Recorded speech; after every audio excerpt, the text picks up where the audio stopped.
Baxın, mən sizə bir söz deyim. Misal üçün, Qusarın Aşağı Ləyər kəndi var. O Aşağı Ləyər kəndində ötən il yadıma gəlir, bir neçə insanlar toplusundan ibarət bir qrup, sosial şəbəkədə qrup yaratdılar və təklif elədilər ki, Aşağı Ləyər kəndində futbol meydançası tikilməlidir. Gəlin bu futbol meydançasının tikintisində özümüz iştirak eləyək, yaxından iştirak eləyək. Bizim həm fiziki, həm də maddi deməli vəsaitimiz burada özünü göstərsin. Bu səbəbdən insanlar həmin Aşağı Ləyər kəndinin sakinləri, kənd sakinləri və ətrafda yaşayan Ləgərlilər və bir neçə Qusarlı bu qrupda yaxından iştirak elədilər öz maddi vəsaitləri ilə və müəyyən bir vəsait yığıldı.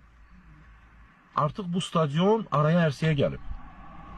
Bu stadionda auditoriya üçün əyləşməyə ərazilər, bu stadionda ətrafında ağaclar, bu stadionda bugün sabah qazon gəlir, bu stadionda geyinmə, soyunma otağı, tribunalar, hər şey hazır vəziyyətdədir və mən bildiyim qədər bu günlərdə İdman Naziri cənab Qayıbovun deməli göstərişi ilə 5000 manat vəsait də ayrılıb.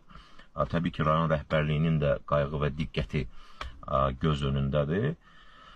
Və görürsünüz, insanlar, sakinlər öz-özlüyündə, öz vəsaitləri hesabına bir ilin içində və bir neçə ayın içində stadion tikə bildilər.